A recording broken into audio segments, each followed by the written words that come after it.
going to talk about Maverick Carter, who is a long-term business partner and manager of the LeBron James.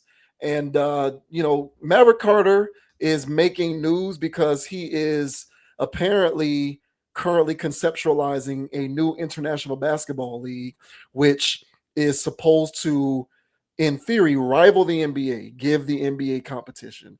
So I guess you can think of this as the USFL. Well, not really, because the USFL and the XFL both take place during times of the NFL offseason. So Mm-hmm. I don't consider those competitors to the NFL because in order to compete with the NFL, you have to be running your season during the same time as the NFL.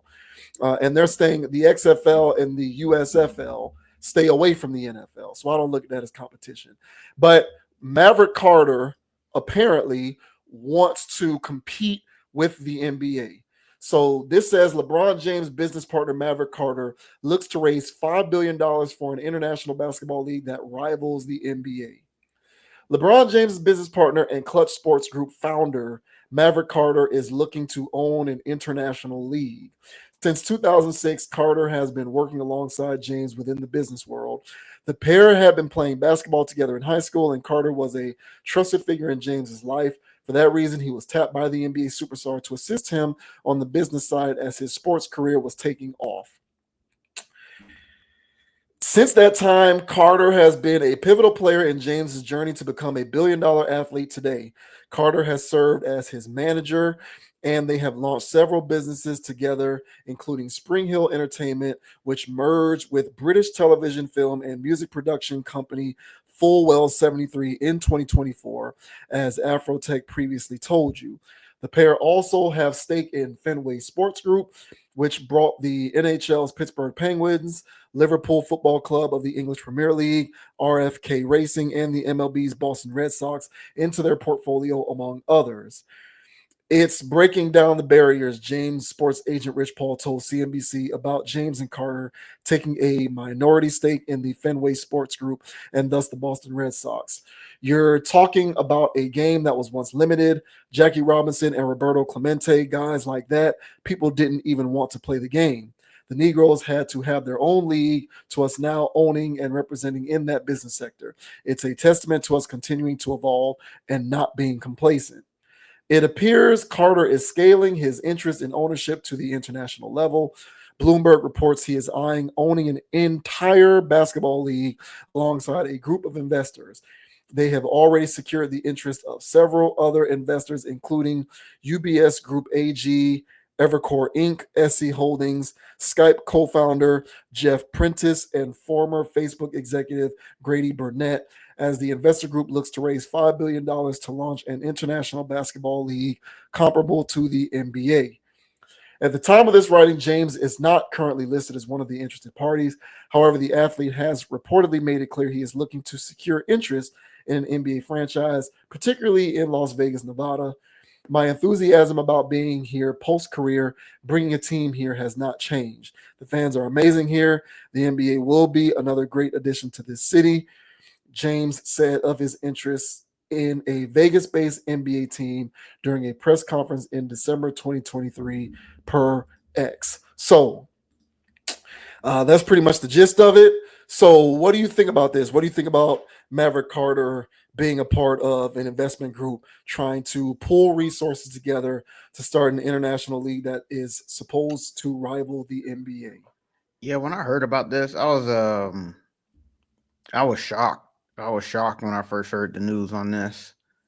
But then immediately, of course, the next thing is, right on, and we'll see what happens. Now, I'm not, if anybody has watched the show here, I'm not the biggest of fans of what they do over there, to be honest, and that's LeBron and his cronies. Now Maverick, he stays out of the way. He's not Rich Paul, because that guy's all in everybody's face too. But Maverick, he plays the cut, and so I don't really have much to say about the guy. But when I heard this, of course, man, who wouldn't want to see something rival the NBA at this point? but especially seeing that there's going to be, a black major owner. So I'm sure that it's going to be a more diverse ownership that goes on in this league, I would assume. So overall, man, I was happy to hear it, excited about it. I want to know how I can invest. I only got, a few $100, but hey, man, I could put something in it. So I don't know if there's like some qualifying pool or credit scores or anything like that, but hey, man, I'm willing to invest because my couple $100 could easily turn into a couple of thousand, so I'm not mad at that. So when Cube did his whole thing with the big three and is doing his thing with the big three, it feels like it is what it is. It feels a little limited because it's only a 3-on-3. It's only a handful of teams. So it doesn't feel very grand, which is not a knock on it. It's just it doesn't necessarily or couldn't really ever rival the NBA.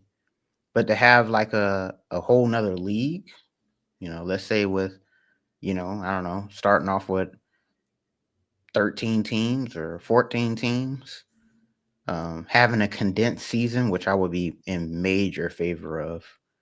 Um, more or less treating it like the NFL, where it's week 1 through whatever, Mm-hmm. and then the games would be more stakes behind the game. So opening it up to high school kids immediately.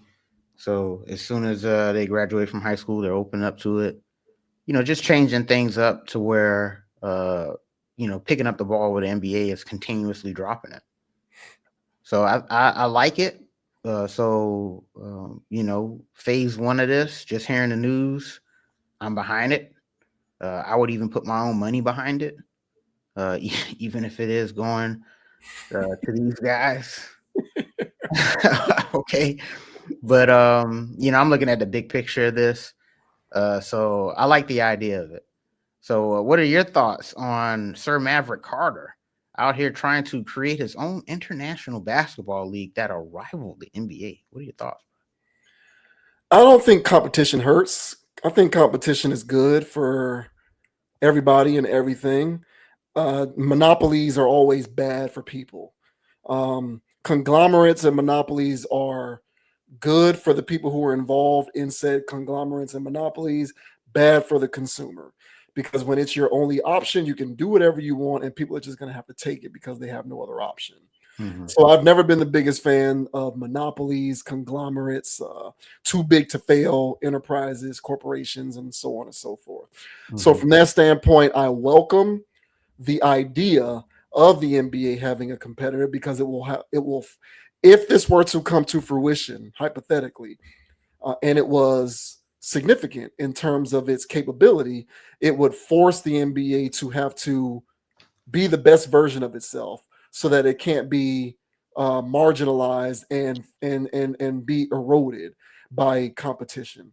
And the NBA could stand to make several changes for the better. Jeez Louise. Uh, so from that standpoint, I'm cool with it. Here's my trepidation though. Um, you know, LeBron, because I refuse to believe LeBron wouldn't be involved. Mm-hmm. I just refuse to believe that. So LeBron constantly over the years has unmuted, speaking up on behalf of his community. He's all over the place with the Black Lives Matter. He's all over the place trying to expose the bad people, the racists. He unmutes every chance he gets, even when he is proven to be wrong. I remember last year or a couple years ago there was a story where this cop, something happened. A person ended up getting shot by a cop. And LeBron immediately leapt to social media talking about you're next. I don't know if you remember this. No. So yeah, LeBron gets on the I think Twitter or Instagram or something because he thought it was another one of these situations. Puts the cop on his social media and he's like, "You're next, buddy. We just caught another one." Come to find out, the cop was saving. Come to find out, the cop was saving somebody from getting killed or attacked by another person, right? So the police department got all over LeBron. LeBron retracted the statement. He looked like he had egg on his face. But I only bring that up to say that LeBron spares no expense and he takes the first opportunity that he can to be a voice box, a voice for the voiceless, as Kyrie once said. you And so my whole thing is, if you are indeed a voice for the voiceless, you and I have waxed poetically on this channel, I don't know how many times, about the key to bridging the wealth gap. What are some of the things that it takes to effectively bridge the wealth gap and have more people than not on the other side of the wealth divide? Because right now it's growing, and it continues to grow, with more people on the non-wealthy side than people on the wealthy side. And we talk all the time about pragmatic ways to reverse ship on this so that more people can live abundantly and live more opportunistic existences. And one of the primary tenets that we preach upon that is ownership, right? And Mhm. involvement gainfully in opportunities that can steer them down the path towards generational wealth. And since LeBron has staked his name to that principle on more than one occasion, and his business constituencies live by that, by the extension of him, I would hope that this would be a part of helping to create some of those various avenues. But reading this at first glance, I'm not really seeing where that's happening because, you know, and again, I'm not here to cast aspersions on Maverick Carter or what they got going on. I'm just saying, upon reading the initial details, just to read some of this again, Spring Hill Entertainment merged with British television, film, and music production company Fullwell 73 in 2024. Now, I don't know anything about Fullwell 73, but if it's a British media entity, something tells me that that isn't a part of helping to bring on your people in any sort of executive or ownership capacity. And then, um, they have a stake in Fenway Sports Group, which is a part of the Pittsburgh Penguins, Liverpool in English Premier League, RFK Racing, and the Boston Red Sox. So Liverpool. again, I'm not exactly sure that any of these power brokers or ownership organizations have helping LeBron's community at the top of the forefront of their minds in terms of some of the initiatives that they're going to spearhead. So I just want that same energy to be a part of this equation in whatever way that it manifests itself when it Mhm. comes to this, supposed international basketball league. Hopefully, that is a part of the itinerary, because thus far, in terms of LeBron's business dealings, it hasn't been, as far as I can tell. I agree. And for all of the talk that he puts out about who he is and what he represents and everything that he's done in the past, and how he's always unmuting to voice what's going on in the world and everything that needs to change in the world and all of this stuff. He's one of the main people unmuting and running his mouth when it comes to that. Yet his organizations and his businesses and his billion-dollar status is, in my opinion, not tethered to any of those tenets at all thus far. So maybe this can be a part of changing that. We'll have to wait and see, but it needs to be a part of it, because at some point somebody's going to have to start calling these guys out for that, because you run your mouth about it all the time. So people need to see some fruits of that labor. So that's my only trepidation with it. Otherwise, competition is good. The NBA does need somewhat of a facelift. Competition is good for everybody. And yeah, having an owner, having black ownership in a sports league and all of that stuff, it does help in that regard.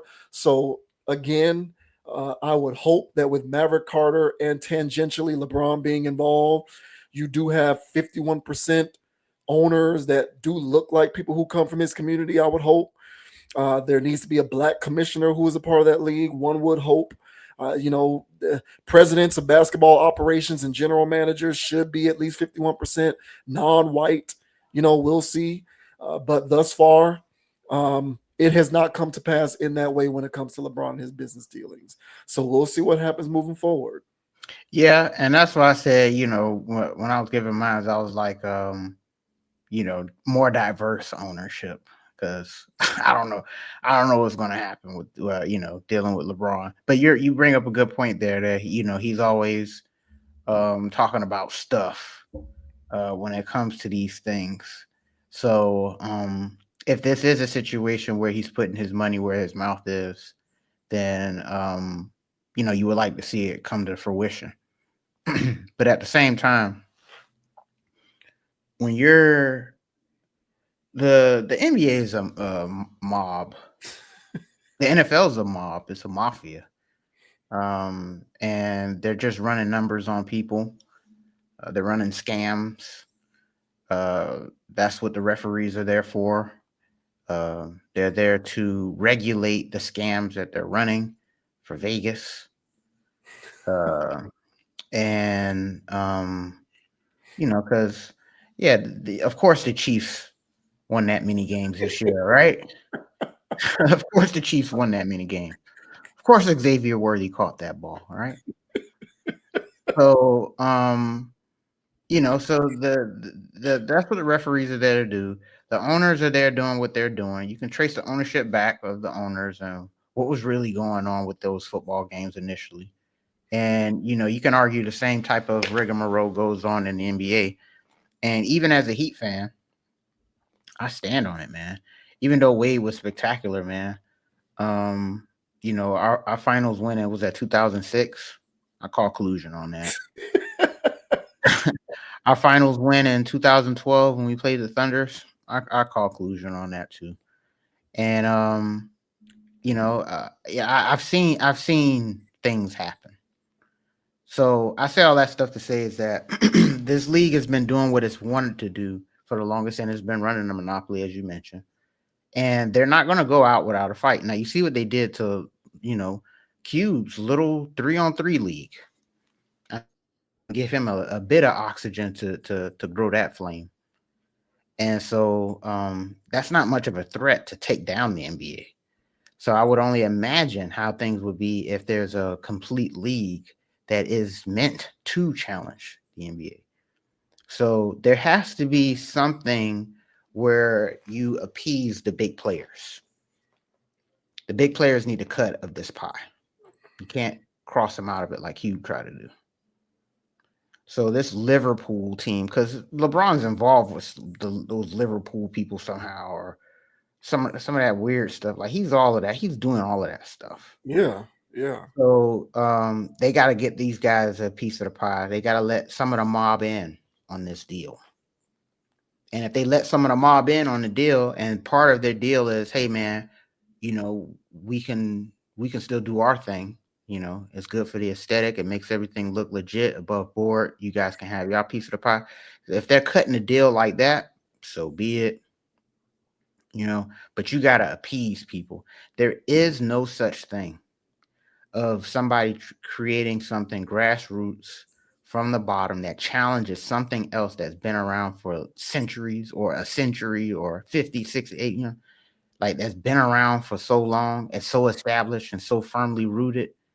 You're not going to just upset that apple cart just because of whatever. There's some type of game that's going on that you don't see, that you're getting yourself involved in, and you have to appease those players in that game.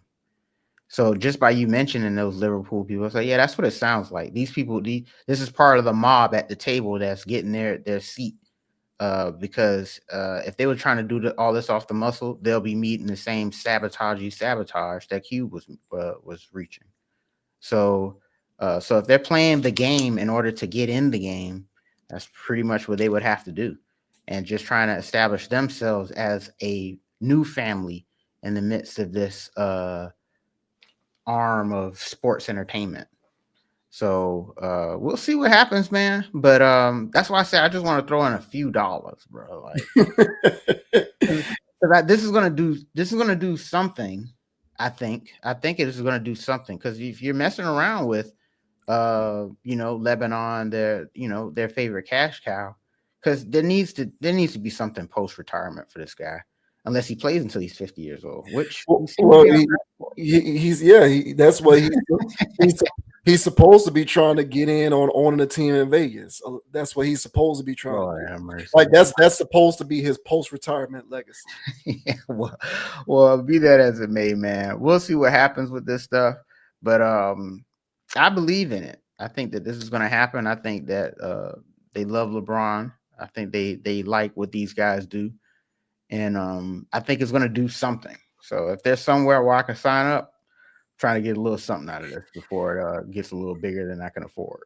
Yeah, I hear that. Like, I'm with you too. It's gonna be a cabal It's a because cabal. as long as if its intent is to make money, that's what its intent will be. Hmm. Uh, if its intent is to make money, then it will become a cabal. It will just become the next cabal. And all of these leagues, the NFL is a cabal. The NFL, the NBA, National Hockey League, Major League Baseball, the PGA NASCAR. Tour, yeah, they're all cabals. They're all cabals. So I'm over that. I don't care about it being a cabal because Hmm. I come to expect. I'd be shocked if it wasn't a cabal. Like, what are they going to do? Start an international sports league that's a nonprofit? That Right. ain't gonna work. Like Greenpeace, but the NBA version Hmm. that ain't gonna happen. So I expect for it to be a cabal. I'm just saying have 51% non-white ownership in your cabal. Yeah, You we'll know, see. have 51% of the GMs and presidents of operations be non-white. You know, make sure that your commissioner is non-white, preferably black. As long as those conditions are met, for me, go ahead and cabal it up because that's my expectation anyway. Yeah, that's fair, man. You asking for DEI in this league? That's what you asking for? It isn't again. It isn't DUI. It isn't DEI if it's owned by that said party. Oh, You okay. know what I'm saying? Like that was always my stipulation. Like that's why I don't buy Facebook and all the rest of these corporations with their DEI crap because because the CEO and the shareholders and the owners, if it's a private corporation, non-publicly traded, they're all white people. So no, I don't buy DEI in that case. But if it's a conglomerate, a cabal that is owned by somebody who's not white, then it isn't DEI. It just is, in my opinion. That's how I I feel, see it. I feel it. I feel it. I was Yeah. just teasing, bro. Uh, Oh, yeah. Good luck to y'all. Well, good whatever. I guess hopefully if it happens in the way that I like for it to happen, shouts out to Maverick Carter, and I'll even shout out LeBron, even though he gets on my nerves. yeah. Uh, if it were to happen in that way. But otherwise, to me, this is just business as usual. So we're just gonna have to wait and see how this stuff bears fruit. Hmm. Agreed.